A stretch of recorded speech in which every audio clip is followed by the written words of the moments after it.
Shake that. Every day I'm shuffling. All right, we are back. It is Pete and Evan again with another episode with Lost in the Shuffle. Today is St. Patrick's Day. Evan, are you Irish? You know, I am half white actually. So there's a chance I could have been Irish, but no, I'm that half is Polish, man. No Irish, black and Irish. So yeah, or black and Polish. God, what the hell? Yeah, man. I've already had my first beer. Perfect segue. Seriously. Black and Yeah, Polish. today is St. Patrick's Day, and honestly, it is the day we've all been waiting for. We've been teased all off season, right? Who are we gonna get? Is it gonna be Russ? Is it gonna be Deshaun? And today, well, yesterday, we ended up with a red rocket, baby. The red rifle. Yeah, well, he looks awfully Irish to me, so it's rather appropriate, I would say. Very much so. Yeah, I love how they didn't even mention him in their social media. I looked at the Bears stories today. They wished Cordell Patterson a happy birthday. Mentioned nothing of the signing of the quarterback.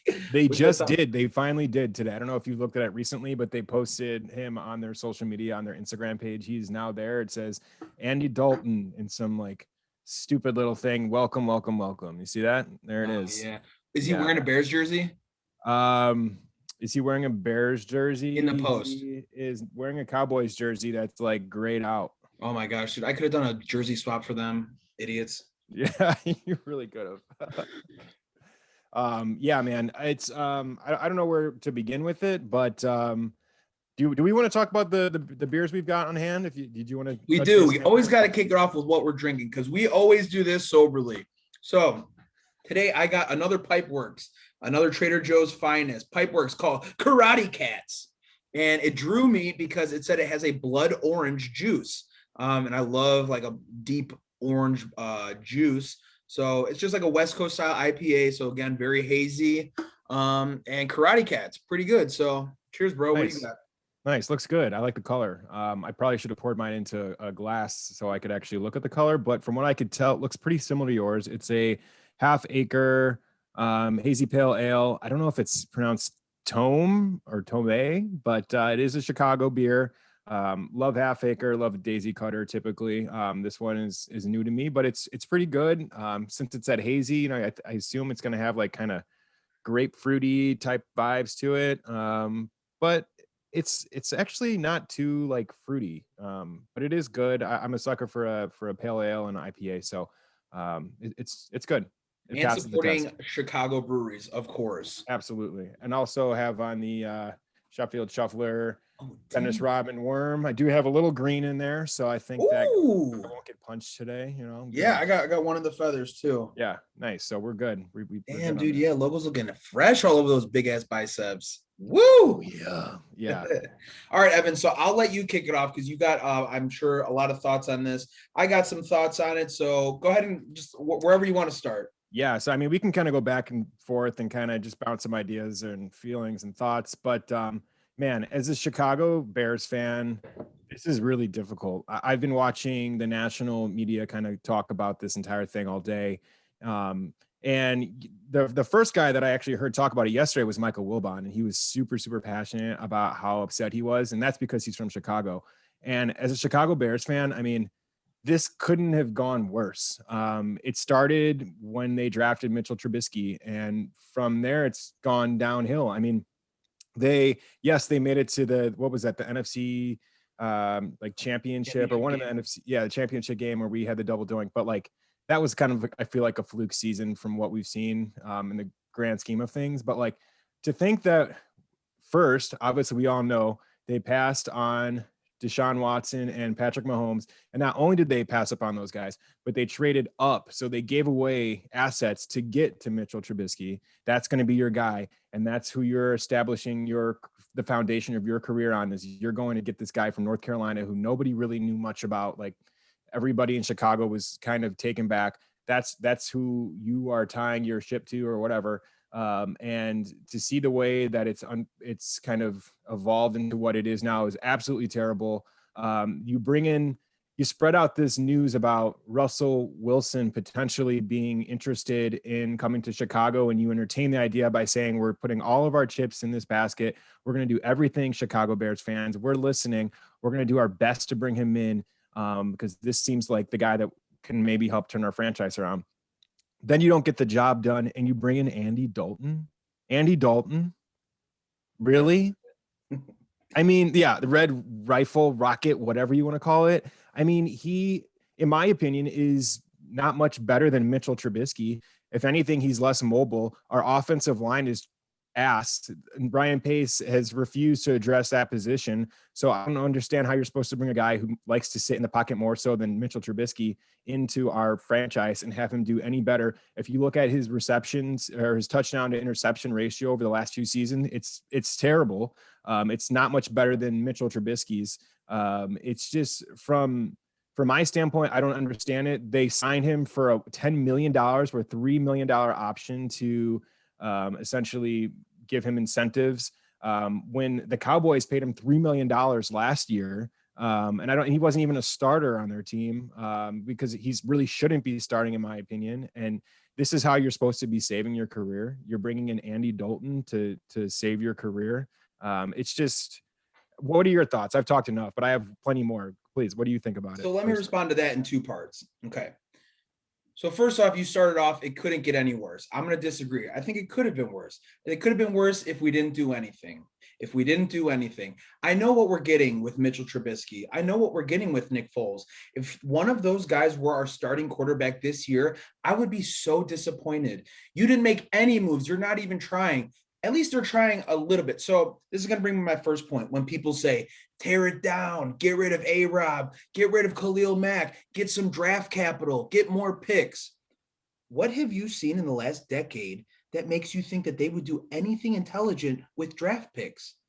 Nothing. I've never seen any. I haven't seen anything in the last decade or two that makes me confident with any kind of draft pick that you get that you're going to do something smart or something that would pan out and be successful. So like going back to your point, you said they gave Nick Foles $20 million guaranteed and a 4th round draft pick to have him start what? How many games did he start? 5-6 games? He didn't do shit for us. And Andy Dalton was available only to the next year go out and pay him another 10 mil just so he can be our bridge quarterback. So nothing makes me believe that they will do anything intelligent with draft picks that they would get if they tore down everything.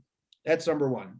Number 2, it's our fault. It's our fault that we got our hopes up, right? The Bears front office is like that dad that works too much, right? He's always at the office and he says, son, I'm going to be at your karate class tonight. Dad, I get my green belt. I know, son, I'm going to make it. You promise? Because you missed blue, you missed, Deshaun Watson and Patrick Mahomes. Don't worry, son. I'm going to be there this time. I'll be there on time. And then there he is ready to get his fucking little karate belt. And where's dad? Nowhere to be found. All the next door neighbors filming the whole thing, and it's like, oh, I couldn't make it, but I'll watch it at home. AKA, here's Andy Dalton. Like nothing makes me, believe that they were gonna ever do anything. It was all just a farce. It's I don't know. That's kind of the ideas that I had on it. I don't see, but to me, like if you're bringing in Andy Dalton, I don't understand why you then just don't re-sign Mitchell Trubisky for another year. I think they probably could have got Mitchell Trubisky for, you think they could have gotten him for $10 million? I don't know. He's a guy that already knows the system. And they're selling Andy Dalton on this whole thing of like, yeah, he knows Bill Lazor really well. I mean, supposedly Nick Foles had a good relationship with Matt Nagy. They couldn't figure it out there. So now you're going to try that same method of saying somebody from the outside knows somebody on the inside again. I don't see it. I don't think Allen Robinson is going to be pleased about this. Yeah, he's probably super pissed. I mean, Andy Dalton is happier with the other options. I don't think he would be happy with either option, to be honest. I don't think either option was the right option. I think why not try and go get maybe like Derek Carr or someone like that? I think that would have been better in my opinion than someone like Andy Dalton, or I don't know, save that cap, save those $10 million and put them elsewhere. Because now they're like at the point where it sounds like they might end up getting rid of Kyle Fuller because they can't afford him because of his $20 million hit. on the roster's salary cap or whatever. So they might end up getting rid of him. Not only that, but they also screwed themselves by bringing in Robert Quinn, who they paid a shit ton of money to, who's been absolutely shitty since they brought him in last year. They just keep making all these like got terrible rid of moves. Leonard Floyd, who went to the Rams and just got paid there too. Right. I know. They just keep career season. Right. They keep doing like all these terrible moves with money. It's like they're like bad gamblers. You know what I mean? It's like a gambler who's like, oh, let me just play a little bit more. Let me play a little bit more. And then they keep making they just keep making the wrong. You gotta keep playing to win. Yeah. It's just, it's so I'm just so tired of like the mediocrity that we've like had to deal with as Chicago Bears fans for so long. Like watching Chicago Bears games, it's just like even the game that they play, even when they win, like, yeah, it's a win, but like they're always so ugly the way that they win. It's never fun. They don't execute well. You look at like teams like Green Bay, or you look at teams like the Chiefs, and obviously these are top tier teams, but like you look at a lot of and there's a lot more good teams than just those two, but like you watch teams like that, the Saints, and they execute and they do plays and they look competent. And you watch the Bears and they're always like playing on their heels or whatever, you know, they just look lost the entire time, even when they find a way to win. Typically it's ugly. And so I'm just so tired of watching it. And just kind of, it's hard to believe this is where we're at. One of the things I looked up today, or I saw on TV, is that, so the lowest total QBR in the last 2 seasons, the last 6 quarterbacks within that category, the lowest total QBR in the last 2 seasons. Dwayne Haskins, Nick Foles, Cam Newton, Sam Darnold, Kyle Allen, and Andy Dalton. So 2 of those 6 are 1 and 2. And that was taken for how long ago? The last how many years? The last 2 seasons. Last 2 seasons. Okay. So you also have to know too, with his time with the Cowboys gave up. The Cowboys gave up as soon as Dak went out. The defense gave up, and the whole team too. So he was playing with a team that wasn't really motivated to do anything after Dak went down. So I'm not, giving excuses for the other part of his, seasons or whatever, but you just got to know last season he wasn't playing with a full deck of cards, No, but he also wasn't like, he hasn't been good in like, I feel like probably 5 years, like since he was in his prime when he was playing with the Bengals. Like there was one point where he was one of the elite quarterbacks in the NFL, but he hasn't been that guy in a long time. Like if he would. Who have they put around him when he was with the Bengals? Who do you have? AJ Green? I know he did have AJ Green. You're right. And he had a few other guys. What's his name? Oh, he had a weird name. His last name was strange. Kushmanzada? Was it Sanu? Did he have Sanu? Oh, yeah. He had Sanu. I mean, they had a few guys, and I think they had a decent tight end too. I can't remember. And then I think they had, did they have like Giovanni Bernard, or they had a couple of running backs? Like they were, or maybe it was Cedric Benson. Like they had guys when he was there, and they had a good coach. What was their coach's name? Is it Marvin Lewis, or what's their coach's name? Is it Marvin Lewis? Yeah, I think it is. But like I don't know. And if he was playing well with those guys, I mean, the Bears don't really have anybody. Like, who do they have? They have Allen Robinson, who's probably going to hold out, who doesn't probably want to be here now after we've treated him like a piece of shit. And he's just showed up every week, every game, and always plays his heart out. And who's the next best guy? We have Darnell Mooney. Like, he's awesome. He is very good. I agree. He's very good, but I just don't. And Andy Dalton doesn't have like a huge arm anymore. So I don't know. The one really awesome thing about Darnell Mooney is that like he's supposed to be some like just like super quick guy and be able to create like super deep plays, kind of like Deshaun Jackson. Right. And if you don't have a big arm, I don't know how you're supposed to be able to do that. And he doesn't move well in the pocket, I don't think, not as well as I would like in this day and age. And our offensive line is terrible. So how is Darnell Mooney even supposed to get down the field before he's sacked?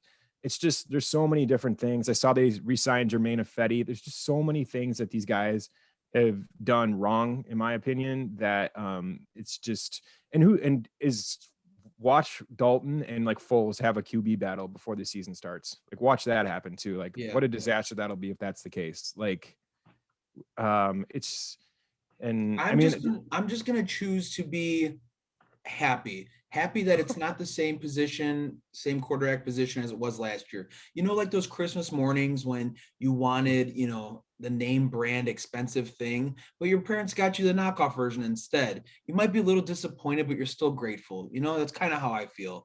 It's like I wanted something. I wanted Russell Wilson. I wanted a new quarterback. Oh, well, we got you the knockoff brand. We got you Andy Dalton. You're like, oh, thanks, mom and dad. Like, I'm still happy that I still have a new quarterback, but it's not what I wanted, you know? Yeah, well, maybe we're different because I don't want the knockoff.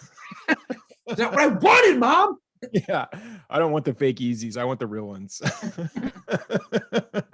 And I know you bought fake ones, didn't you? My point exactly.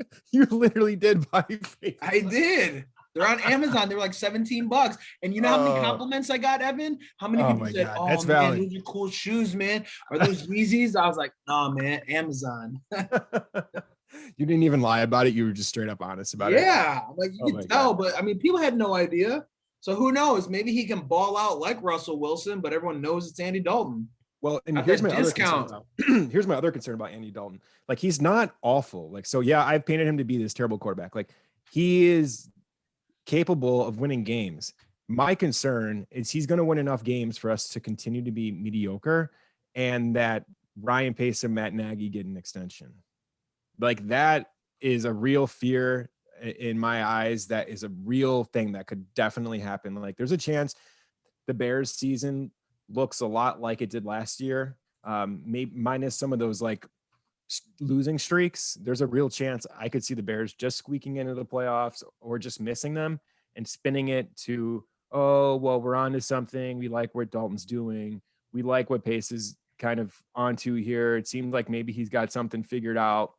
The collaboration. I don't know if you saw their presser a couple months ago, but they used the word collaboration like maybe 30, 40 times. It was like they were making fun of it on ESPN, but like, it's just like one of those things where I'm really concerned that this team actually could be mediocre like they always are. And those guys get an extension. And here we are, we're sitting in the same spot for the next 5 years. You know, it's very real concern of mine.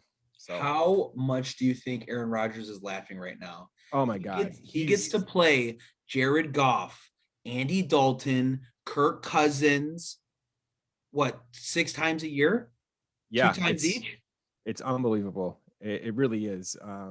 It couldn't be any better for the Green Bay Packers. And it's just so frustrating as a Chicago Bears fan. Like, the quarterback is the most important position in football, without a doubt. Like, there is not one other position that's more important.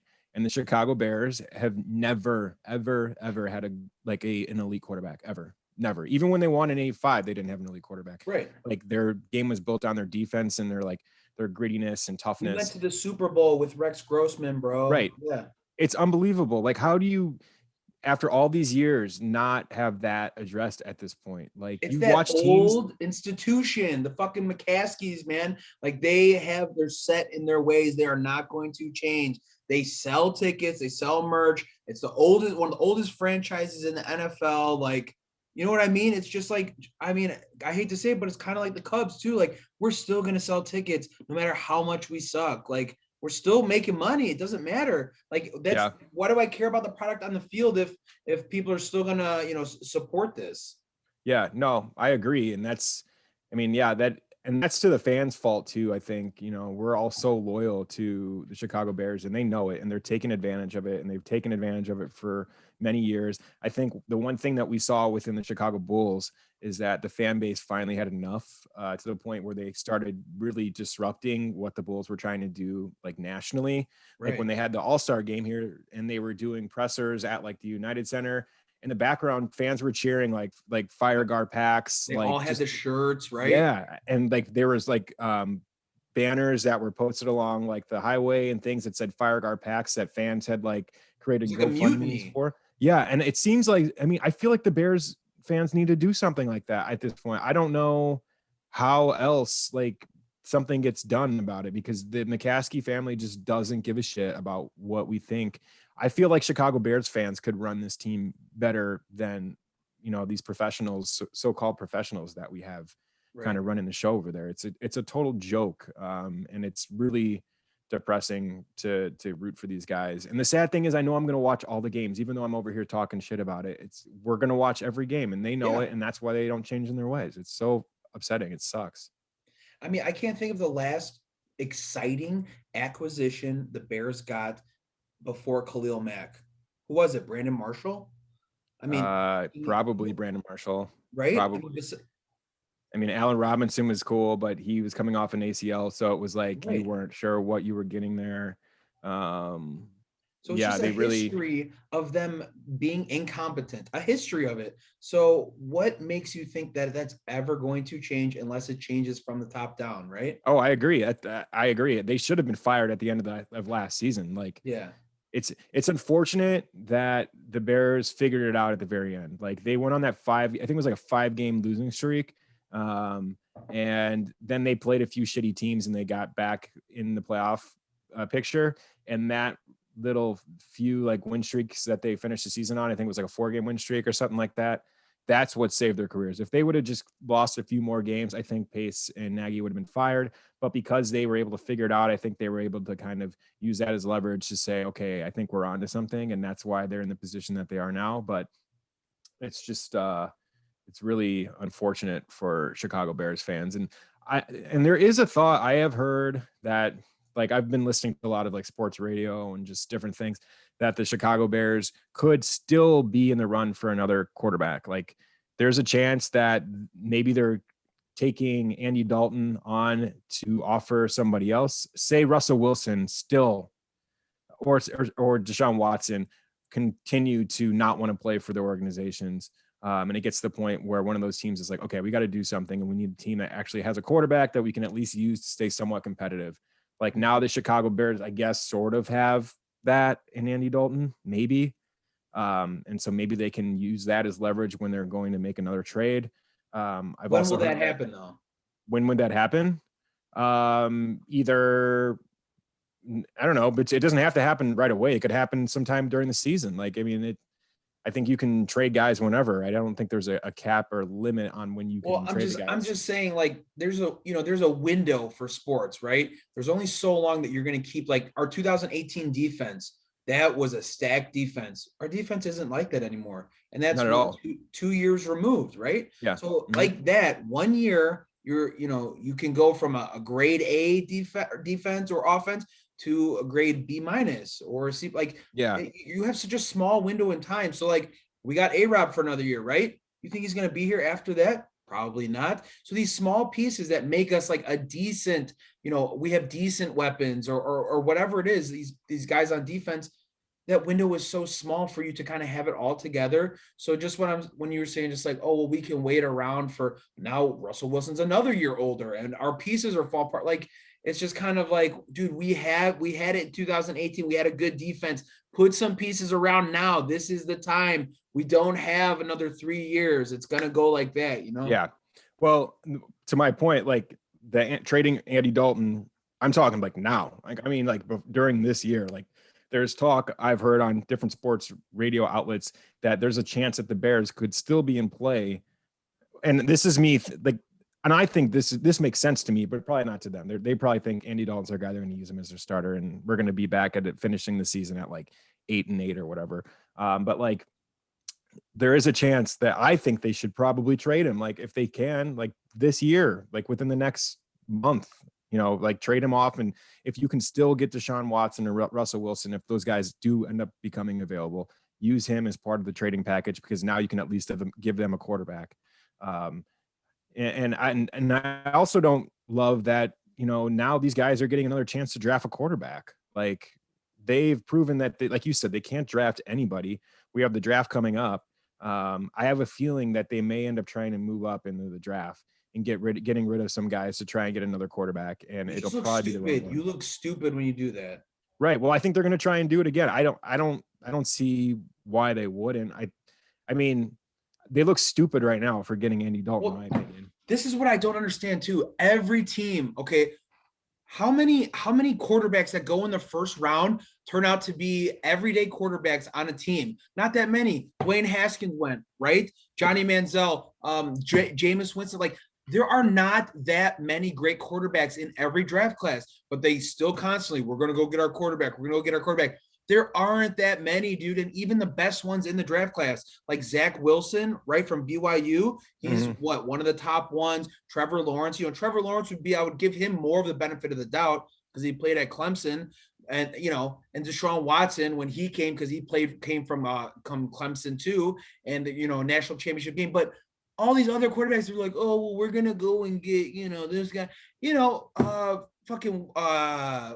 what's the dude from the Jets? The quarterback Sam Darnold. Sam Darnold. Like, dude, these guys don't pan out. So like, why are we? I don't know. It's like they still want to go after the quarterback. Build up another part of your team and have a bridge. That's why they have bridge quarterbacks. Like, don't bust your nut on the quarterback this year because this class ain't it. You know what I mean? Yeah. Well, unfortunately, the really fucked up part is the fact that, to your point, it doesn't happen very often that you have like an elite top dog quarterback that you draft. And they passed up on two of the most transformative like quarterbacks in the league. Yeah. In the draft that they traded up to get Mitchell Trubisky.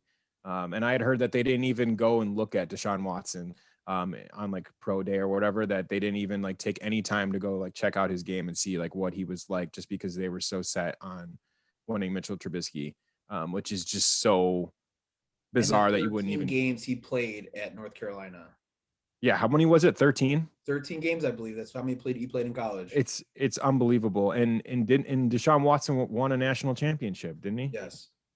I mean, it's just, I don't understand. I just don't understand how they still have a job. I know. Really, you go through your work every day and you're like, man, I got to hit my numbers or else I'll get canned. It's like these guys that are making the most amount of money and at the top of their field, and they operate like amateurs. Yeah. I mean, there's only so many general manager, president positions in the NFL. Like, there's so many people in the world that would want those jobs. And you are one of these guys that got blessed with the opportunity to have that. And the fact that you've essentially, in my mind, except for the season that they were in the NFC Championship, which I still think was a fluke, outside of their defense, which was amazing, which is what got them there. But like, the fact that you're in that position and you've been in that position for like 4 years, and you've failed almost every single time, in my opinion.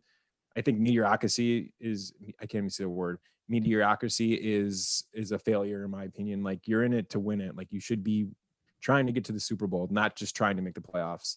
And so as a fan, it's just really upsetting to continue to see our team just struggle and not make the right decisions. And so I have no confidence in what the future holds with this team as long as those two are running the show. So just sucks, man. It's really disappointing. Would have been nice to have some Fitz magic in Chicago, right?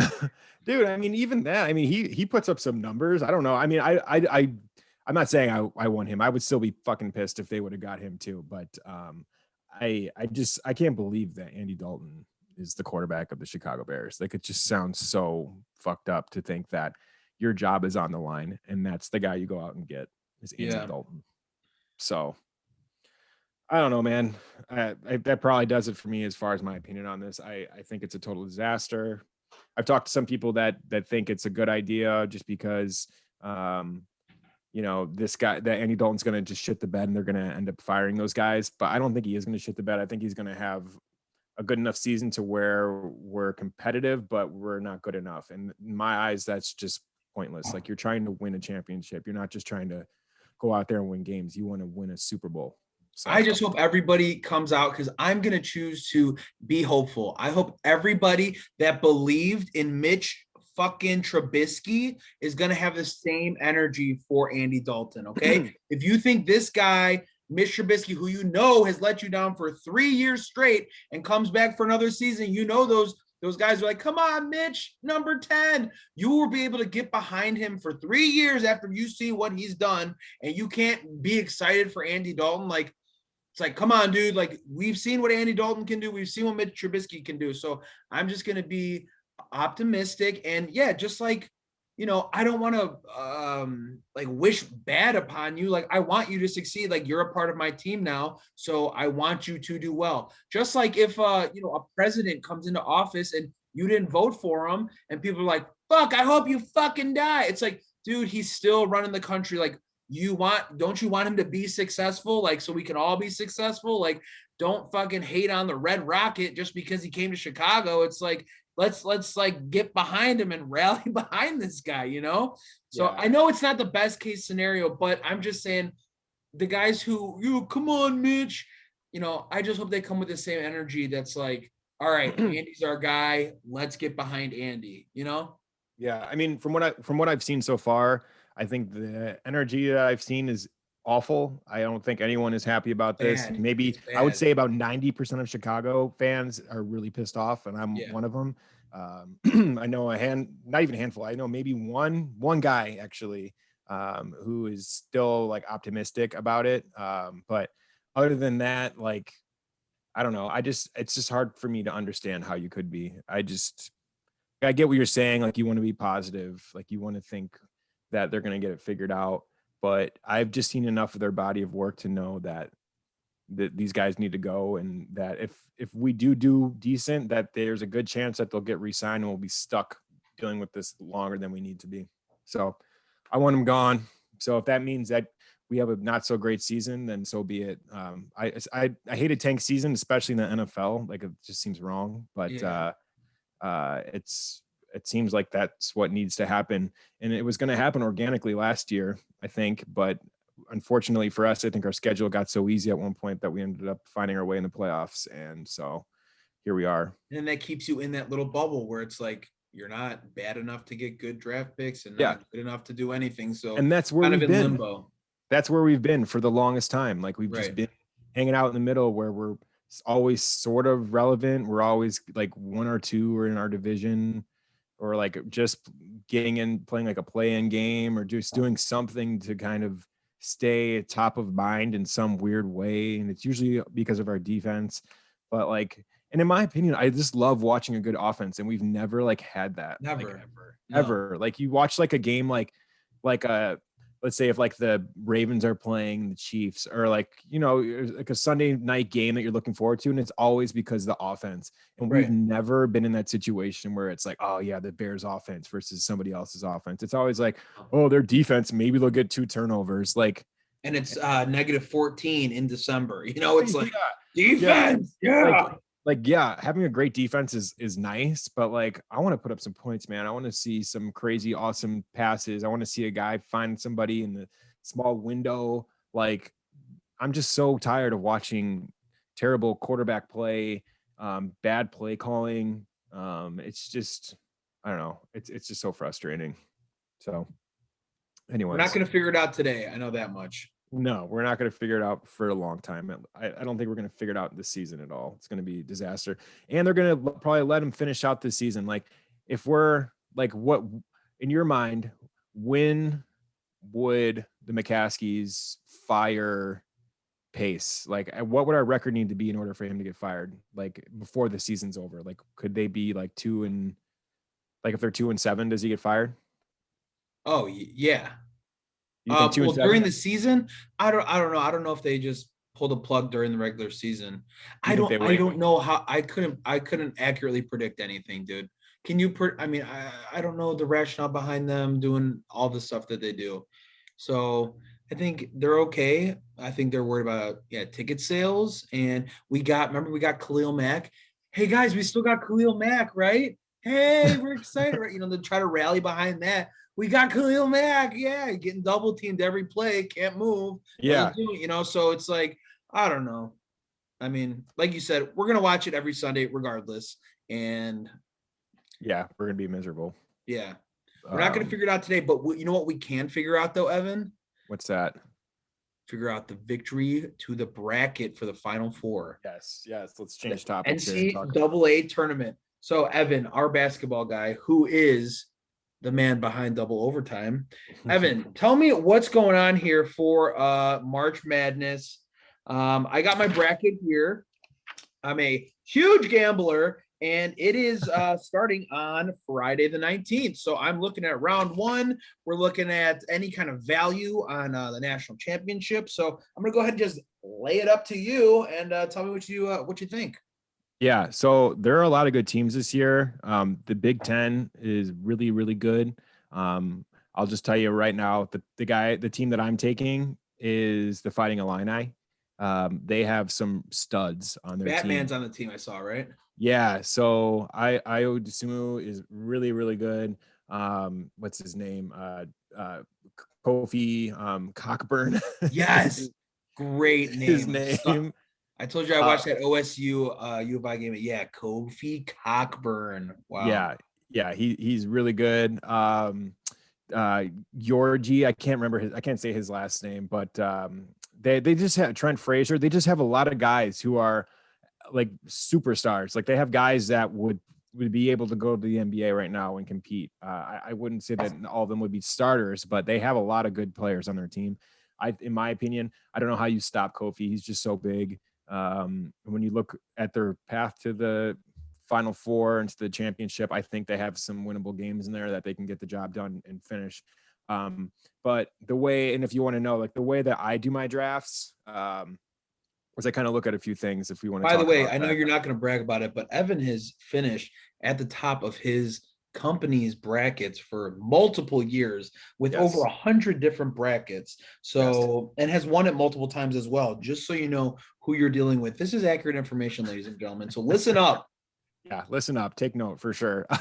I'll be honest, like I definitely watch college basketball, but I don't watch it like I watch NBA basketball. And I really do. I think the challenge for me when it comes to college basketball is there's always just so much change. It's hard to keep up with the players. The one thing I like about the NBA is you get familiar with the guy and you continue to watch Yeah, them. it's And they consistent. move to different teams and you get familiar with the name and you see how they play within a different team and style.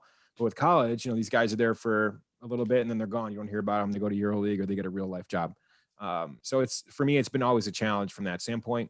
However, once the season starts to kind of come down to the end and March Madness is approaching, is more so when I tune in, which I've done every year, and I've done that naturally again this year. And the one thing that I look at when the tournament approaches is just kind of defense. I think that is something that really plays a factor into the tournament is who has the better defense, who allows the least amount of points scored on them. And to me, that is like the number one thing to focus on when I'm doing my bracket. I'll take a lot of brackets when you're going to put the teams together, you can put them up together and then you can click that little information tally and it'll show you the strength of the schedule. That's one of the things you have to look at. Where is this found, Evan? So when you're picking your bracket and you Yeah. pick one team and you pick the next team, typically there'll be like a little like an information tab or excuse me, something you can click to find out the stats between the two teams. And it'll show you like who the top teams that they've played. It'll show you like the strength of their schedule kind of in comparison. And so obviously you need to factor that in because a number one seed obviously is playing like some of the top dogs. But like there's sometimes that there are like teams that are like a one seed in their division, but they're playing teams that suck. So like you have to factor all those sorts of things in. So I'll take a look at that. I'll take a look at how many points they allow during a game. I'll take a look at how many points that they put up per game. So I kind of have a good feel for what their offensive firepower is. So I kind of weigh the pros and cons between all those things. And then sometimes it's just luck, just kind of getting a vibe for what you've heard on TV, what you've seen in the highlights, if you can kind of keep up with that throughout the season. But all those things typically play a factor into kind of how I do my bracket. So Are there going to be what do you call them, spectators at the arena? I believe so. Excuse me. I know they're not allowing people in there right now. I've heard that like Indianapolis is like super locked down. Like you can't even walk on like the sidewalks. Like it's super locked down. So as far as fans being allowed into the games, that's actually a good question. I have seen. That's going to play a role regardless, right? I mean, if you are an underdog and you have the fans there, I mean that plays definitely a role in the energy and the swing of the game, wouldn't you say? No, I completely agree. So I'm looking right now.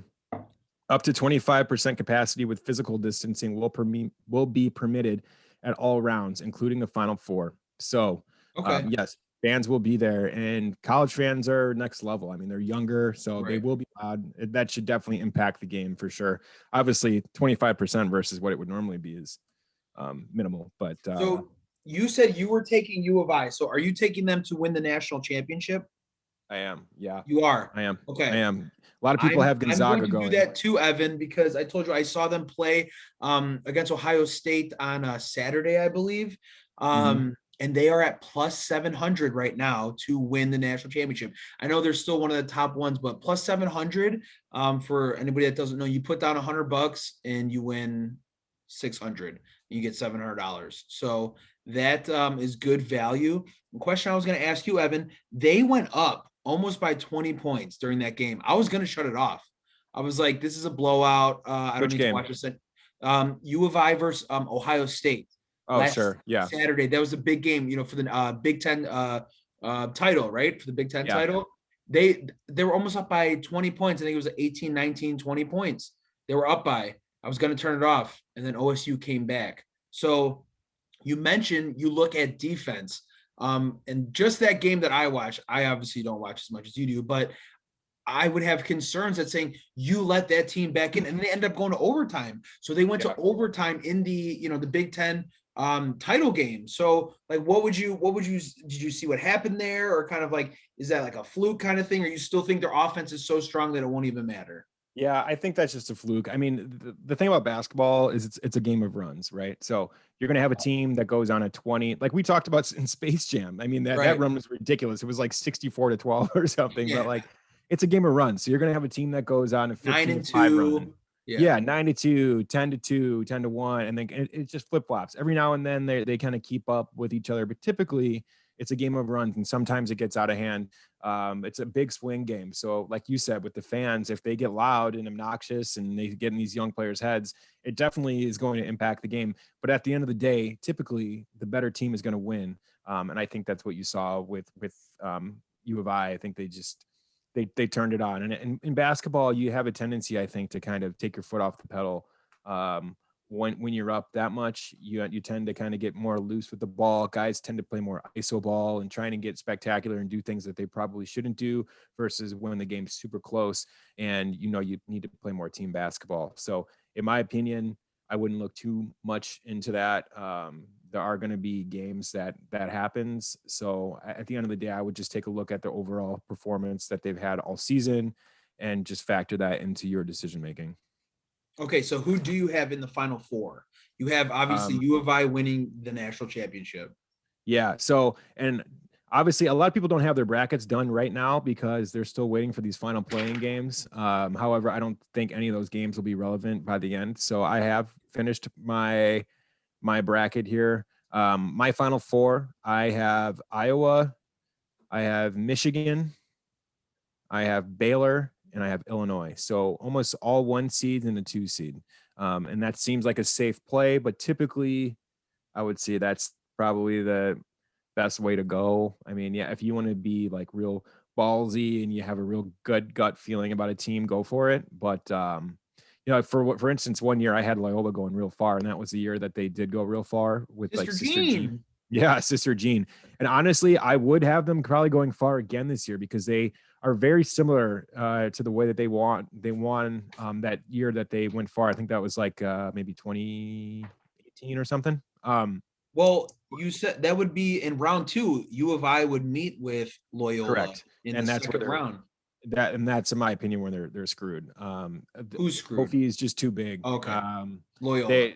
Loyola's a little small. Their center is like the God, he's their like the player of the year in their conference. And he was also like the freshman of the year in their conference when he became a member of the Loyola Ramblers. But they pride themselves on their defense, and they move the ball really well. So they just play really smart basketball. They all seem to have a good basketball IQ. But when you're playing against a team like Illinois, who has got size and speed and strength, it's just going to be tough, I think, for them to compete. I do have Loyola winning their first game, but I have them losing against Illinois. Okay, so they will not be going far this year, in your I opinion. don't think so. And I think that's just due to the fact of them running into Illinois. I think if they were in a different bracket or a different seed or whatever, Yeah. I think they'd have a good chance to maybe go another round or two, but I don't see how they beat Illinois. Tell me where you have Gonzaga losing, because Gonzaga hasn't lost a game all season. Is that correct? That is correct. They have an undefeated season. So where do you have them losing? What round? I have Gonzaga losing to Iowa. So they're going to win 1, 2, 3, 4 games and then get knocked out right before the Final Four. Final Four. Yep. I have them losing to Iowa. I just think Iowa is a really good team. They have Iowa just lost this weekend on Saturday, correct? Yeah, they have Luke Garza, and Luke Garza is just a stud. Yeah. Right. yeah. He's a freaking monster. He just looks like a giant. If you look at his face, he's got these like big cheekbones and like jaw, just like, I don't know, just big eyebrows and his crazy hair. But he's a hard worker. Unfortunately for him, I think he's one of those guys though that's like really, really good in NCAA basketball. But the second he goes to the pros, he just won't be able. Tyler Hansborough. Yeah, exactly. It's just one of those guys. It's a perfect example. It's just like one of those guys who's like all heart and does have post moves. He's real crafty at the rim, but at the NBA level, like the speed isn't there, and he's not going to be the biggest guy on the court like he typically is now. Adam, what's his name from Gonzaga with the mustache? Oh God, I can't remember his name with the long hair. Yeah, is that who you're talking about? Yeah. Oh God, what was his name? Hold on, I gotta look that Adam. up. I don't know, but you were just talking about good NCAA players that never pan out in the NBA. Yeah, Adam Morrison. Yeah. Adam Morrison. But yeah, and that happens a lot. That's a very common thing where guys are super good at the NCAA level. They get to the pros and it's just the best of the best and the quickest and strongest, and their game just doesn't translate the same. But yeah, I've got them losing to Iowa, which I mean that's kind of a hot take. I think Gonzaga is definitely hot take alert. It's definitely the favorite in that matchup, but something tells me that Gonzaga is not winning the national championship this year. And where do you have any upset, Evan? Do you have, they're going to happen? Are they happening around? Are they having early round 1, 2, Sweet 16? I'm looking for some value as a bettor. Someone who obviously doesn't follow NBA or NCAA basketball that closely. I'm looking for some value for maybe some good teams that have a good defense. Right. Somewhere where I can, find some value on betting on an underdog. All right. So I got Colgate beating Arkansas. That's Colgate. The toothpaste I use. And that's why I'm using it. It's really good. Against good people toothpaste in Arkansas who don't use toothpaste. That is exactly my thought process. Hey, are they going to play Oral Roberts? Oh my God. Yeah, they're playing Aquafresh. Yeah, so so Colgate, I got them. So if you look at the stats, like I said, so if you click that little eye and it shows you kind of their stats. So for instance, Colgate allows their opponents to score 68.6 points a game, and Arkansas allows their competitors to score 70.7. So it's very similar on that level. If you look at Arkansas playing in the top 25 games, like they've played top 25 teams 4 times this year. They're 2-2. Not great. Colgate has not played any. So that right there does say something about them. Clearly they haven't played the top dog talent, but they're a very good team. So we don't know what they're capable of doing at that level. And then you take a look at their points per game. Colgate's average is 86.3 points per game, where Arkansas only averages 82.4.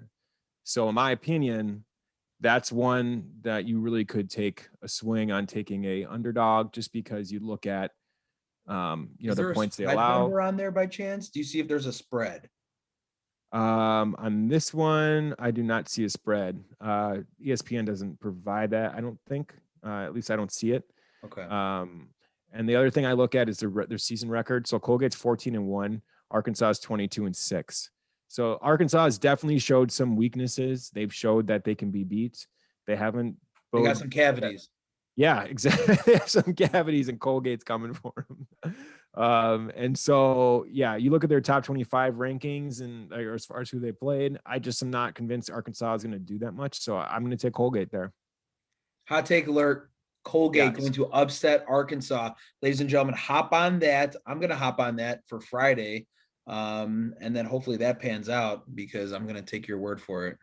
Yeah, I mean, if I'm wrong, I'm sorry, but that is pretty much one of my only upsets. I'm looking through. I mean, I think I have some upsets as the tournament kind of moves on. Progresses. Yeah, but just on a quick note, looking at the first round, that Yeah. really is my biggest upset of the bunch.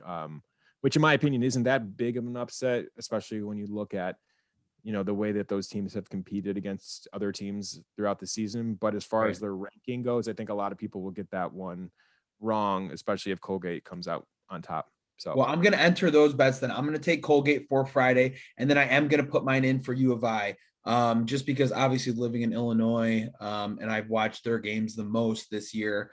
But you're pretty confident that U of I is probably or could be the best team in the nation right now. that I am very confident. I mean, the tournament is such a like a crapshoot of talent and excellent And luck, players. right? Yeah, I mean, they're coming from all sorts of different conferences. I mean, these guys, some of them, it's just hard to gauge, and that's the fun of the tournament. Not only are these guys coming from different types of like competition levels, because like the one thing about the NBA and just sports in general is typically you see guys coming together and playing in games where everyone is somewhat on the same playing field. You're all professionals, but at the college basketball level, there's so many different conferences, and then they all come for one big tournament where it's all one and done. And the fact that they can win and then keep moving on is just so unique. Yeah. I think that's what makes the tournament so much fun. It's why everyone loves to bet on it and watch it. There's so many games happening at one time. There's like fucking like 7 games happening at one time. And then those games end and then the next 7 start. It's just so much fun. You could stream it on your phone. You can watch it on your computer, watch it on your TV. Like all of them are televised. You have True TV televising games, TBS, just followed every by Impractical Jokers.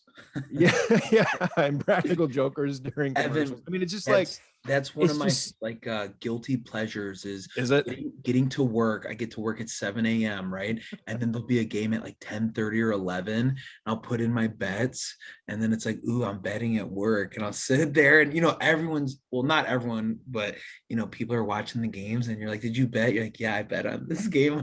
Like, go. It's so exciting. It's so fun because it's an all-day event, right? It is. Everyone's invested, and it's just fun. It is, yeah. I mean, like the company that I work at, you have to, they like try and shut down the network for all those games. Like they'll shut down those channels, like the streaming networks, because everyone's trying to watch it at the same time, and it bogs down the system. So it just shows you how much people care about it. It's just like that the 1 week or two where people are just super invested in the same sport. And like I said, because it's all heart, there's no money involved for these players, and it's one and done. It just makes every game so much. It makes them all so important. And you can You're see only promised one game. What's that? You're only promised the next game. One game. Yeah. And so every guy is out there playing, like their life depends on it. I mean, a lot of these guys, it's like their senior year and they're out there just playing for everything, or they're freshmen who are moving on out to the NBA afterwards. So they're leaving it all out there on the court every time, every game. And so, and for the fans, maybe some of them are graduating, so they won't be there next year. So for everyone involved, it's just so exciting. And so I think you can feel that and see that as you watch each game, which is why it's so much fun. When does Columbia play? Yeah. For those who don't know, I went to Columbia College in Chicago, and we have 0 sports. So I went to Western Illinois, and we have sports, and we're not in it. So yeah, I know. It's so it's so weird that like DePaul, which is a Chicago-based team for anyone that's listening outside of Chicago. DePaul, which is located in the heart of the north side of like Chicago, their men's basketball team is absolute trash, and it is so weird to me that they can't figure out how to like lure in top tier talent. It's so bizarre. I don't get it. Like, hey, were they ever good though? Because my grandpa was a big DePaul fan. Blue Devils, right? Yeah, Blue Devils. Yeah, my grandpa was a huge fan tons of shit at his like house and stuff. But were they good at some point? Maybe 80s or something? Yeah, I was gonna say, I think in the 80s, like at one point, I think their coach was Ray Meyer. I think their gym's named after Ray Meyer, actually. But they were good a long time ago. Okay. That makes sense. And they've tried to, I know, they built a brand new arena on the south side. I don't know if you've been there yet, but it's like really, really nice. And I think in them doing that, they're trying to lure in some of their talent. But it's just so crazy to think that they're not a good team because, like I said, not only are they in the heart of Chicago, but there's so much good talent in Chicago. Like there's so many young high school players. Like a lot of good talent in the NBA comes out of Chicago. Like Chicago is a basketball city as far as like Dwayne Wade, guys Anthony growing up Davis, and playing it. right? What's that? Dwayne Wade, Anthony Davis. Yeah, exactly. So like we've had a handful of like superstars and guys who have gone on to be really good talent, and none of them come here. And it's so weird. Like even Candace Parker, I don't know if you know who that is, but she's from Chicago. Well, she went to the high school down the road from us. Yeah. Yeah, and DePaul tried to recruit her, and they couldn't get her to come there. Even the women aren't going to DePaul, but DePaul does actually have a really good women's basketball team. That's the one thing that they've excelled at for a long time. But they couldn't even get her to come there. It's just so strange to me. It's like there's these juggernauts like Kentucky and Kansas and Duke and North Carolina always seem to get the studs, and it's just frustrating. Well, I'm sure you look at their facilities and their meal plans and everything that they're able to offer. Can't compare it to what they're going to. Right, and I'm sure there's a lot of like shit going on behind the scenes that we don't even know that they're probably doing that I guarantee is questionable that they kind of aren't able to do, but do it anyways. Yeah, so. University of Alabama, right? Yeah. Oh, here's a car for your mother, right? Yeah. Exactly. Like, what? Yeah. Like, where did you get that fucking chain from with your name on it? Like, like what? So yeah, man, college sports is weird like that. But anyways, long story short, I think long story short. Long story short, I think the tournament will be fun as always. It's always kind of it leaves you on edge the entire time you watch it. There will be upsets, but at the end of the day, typically the best team wins, regardless of the path of the other teams getting there or whatnot. My pick is University of Illinois. So I'm going to piggyback on you, taking that plus 700. If you lock it in today, DraftKings, FanDuel, plus 700, U of I, national championships. Also, look out for Colgate over Alabama in the first round, March 19th. We're going to ride that as well. We got a Cubs game tonight, real quick, ladies and gentlemen. We got Ian Happ leading off, followed by Wilson Contreras, who's going to catch. Anthony Rizzo is going to be batting third, playing first base. Chris Bryant batting fourth, clean up at third base. Jock Peterson giving me real Nick Castellano vibes this spring training, playing left field. Javi Baez at short. Jason Hayward, who just got married, beautiful wife, two beautiful dogs. Check out the Insta. Playing right field. Nico Horner, second base. Kyle Hendricks, the professor, gonna pitch against the Padres. Chris Paddock on the bump for the Padres. Check it out, 8:30 tonight, Evan. This has been a great episode of Lit's podcast, Lost in the Shuffle. I know you got to make some dinner for your pregnant wife because Evan's the chef boyardee. That's accurate. Oh my God. That's amazing. Yeah, I gotta go cook some dinner. Probably doing the standard chicken and vegetables. We've been trying to eat a little healthy over here. On the weekends we splurge, but during the weekday we eat pretty much very simple stuff. So feels your dog. Had Chipotle earlier today. Actually, that was terrific. Ooh, you dog, you. Yeah, double meat. Oh, double meat. Shout out double meat. All right, man. Well, this has been fun. Obviously, follow us on Instagram and Sheffield Shuffler, or you can follow me on Double Overtime Podcast. I just did a review on the Chicago Bulls win last night as they defeated, who did they beat last night? I can't even remember. I know they won last night. The Chicago Bulls played the Spurs tonight, but last night they defeated, the Thunder, and they beat them by like 20 points. So go check out my review on their double overtime podcast. But tonight they play the Spurs at 7. So that'll be an interesting one. I think they can win tonight, especially because DeMar DeRozan is out. So definitely tune into that game if you have a moment. Yes, check out the podcast. Evan was all over Zach LaVine's balls. Hey man, that guy's a stud, man. He's fun to watch. Like I said, if you like basketball, I mean, he literally encompasses everything as far as, especially offensively. I mean, he's got a nice jump shot. He can score off the dribble. His crossover is dirty. He's one of the best dunkers that the NBA has ever seen. He's developed a really, really, really consistent and fun 3-point shot. His step back is dirty. He's confident. He plays with swagger. I mean, he is everything that a basketball mind lover would love to see from an offensive standpoint. So he definitely didn't go to DePaul. He definitely did not go to. He went to UCLA, I believe. Yeah, Zach LaVine's a shit. He's definitely one of my favorite players. So regardless of him being on the Bulls or not, he's just so much fun to watch. I'm glad we have him. Awesome. Bears suck. NCAA tournament is fun. Evan's a chef. Cubs tonight. Check out the podcast. All of us, Instagram, whatever you got. Evan, let's do this again, either this weekend or early next week. Sound good? Sounds good, man. See you here. All right. We'll catch you all later. Cheers. Shake that. Every day I'm shuffling.